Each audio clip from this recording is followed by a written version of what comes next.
அந்த வாசல் வழி காதல் நடந்து வரும் என்று காத்து கிடந்தேன்.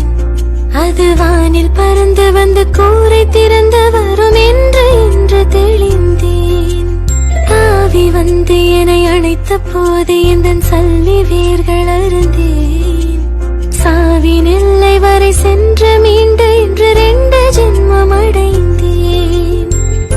துடிக்கும் உதடு கொண்டு தொடை தேட வெக்கத்தை அணைப்பின் ஆதிக்கத்தை